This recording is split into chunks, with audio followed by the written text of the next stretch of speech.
Welcome to Lady Tamora's Library.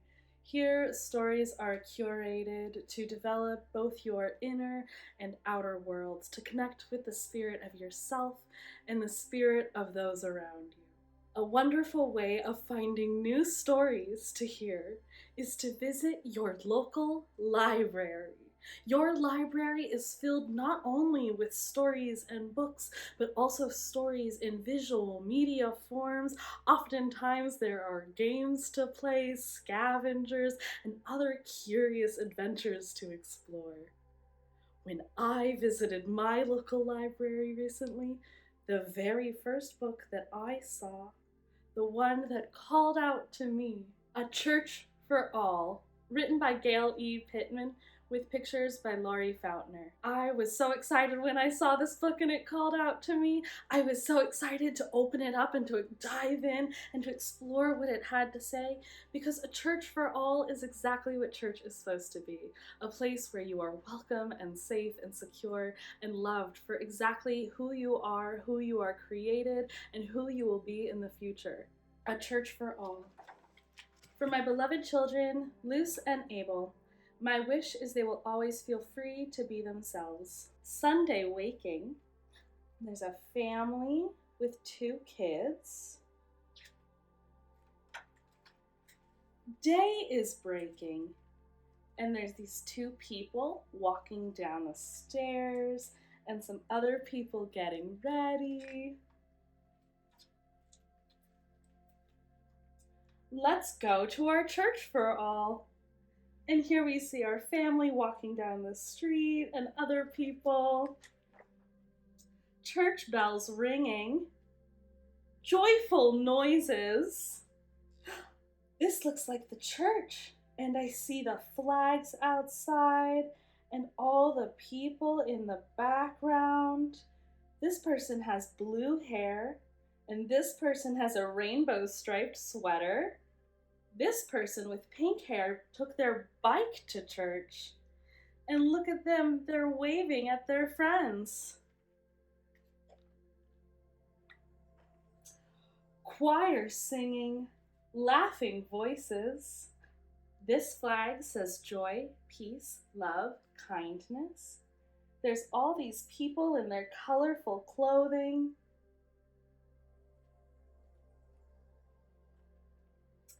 Candles glowing, banners flowing. Come enter our church for all. Love, peace, joy. All means all, and that's what's important. Everyone is welcomed and accepted. Weak and healthy, neat and messy. Everyone, look at all of these different people.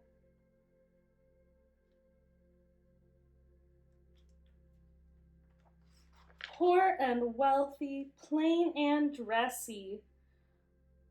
All sorts of people are showing up to hang out together. All embracing, spirit gracing. Doors are open to all. Peace, love, all are welcome. Each one at our church for all. Love as you are. Love, peace, joy. And this church is filled with all sorts of different types of people. Bodies wiggling, mommies reading, children giggling, daddies pleading.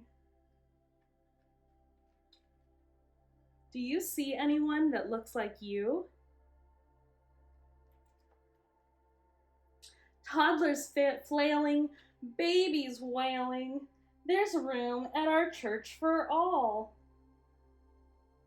At church, it's fine to express your emotions and to feel how you're feeling.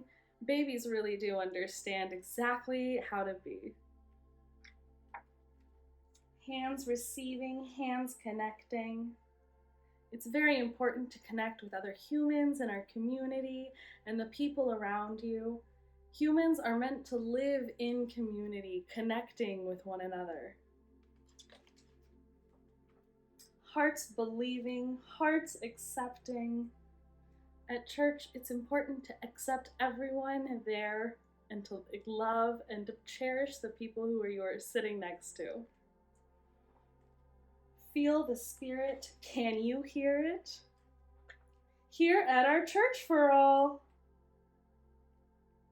And the important things are joy, peace, love, and kindness, where everyone is included and accepted. Author's note.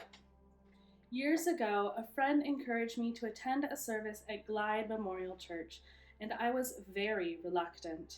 I was raised in a church that wasn't at all accepting of lesbian, gay, bisexual, and transgendered people. Later, as an adult in the LGBTQ community, I'd been to churches where I didn't feel welcomed. Many churches still preach the idea that being lesbian, gay, bisexual, and/or transgender is wrong. And as a result, many LGBT people feel as there is no place for them in a church. But my friend, who is a lesbian, said Glide is different. You'll love it, she said. It's a rock your world experience. And it did, in fact, rock my world. For the first time, I had found a spiritual community that fully accepted and embraced LGBT people. That's the feeling I wanted to capture in A Church for All. The story of Glide begins in the 1920s when Glizzy Glide, a Methodist philanthropist, purchased a plot of land at the intersection of Ellis and Taylor Streets in the Tenderloin district of San Francisco. The construction of Glide Memorial Church was completed 2 years later. Beginning in the 1950s, many middle-class white families began leaving city neighborhoods like the Tenderloin and moving to the suburbs, a phenomenon known as white flight.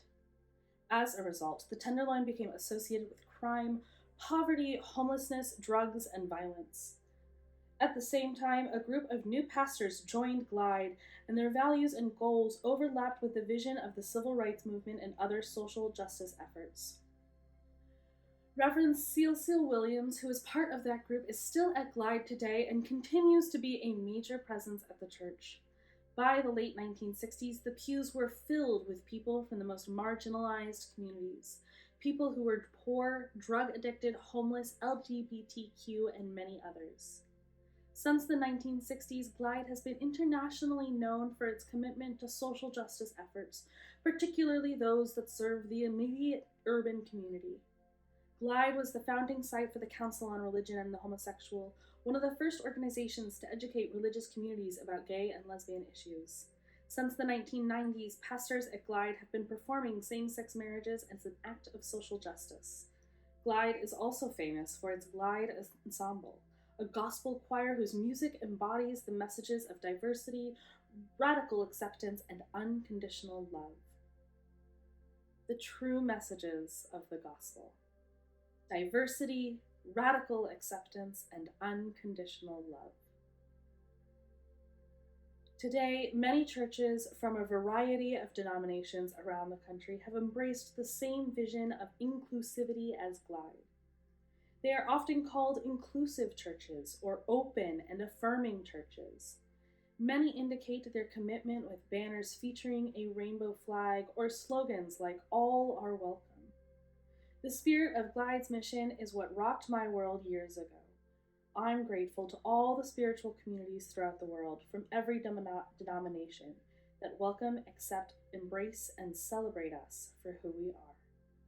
Gayle E. Pitman, Ph.D.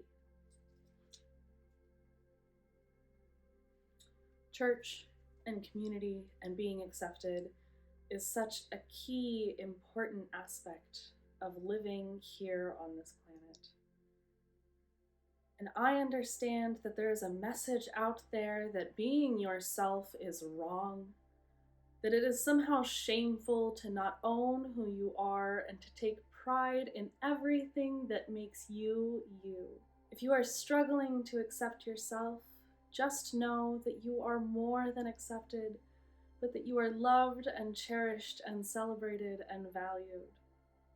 I appreciate you taking this time today to listen to this message and this story, and I hope you feel a little bit more included. Thanks for visiting Lady Tamora's library, and I hope to see you again very soon.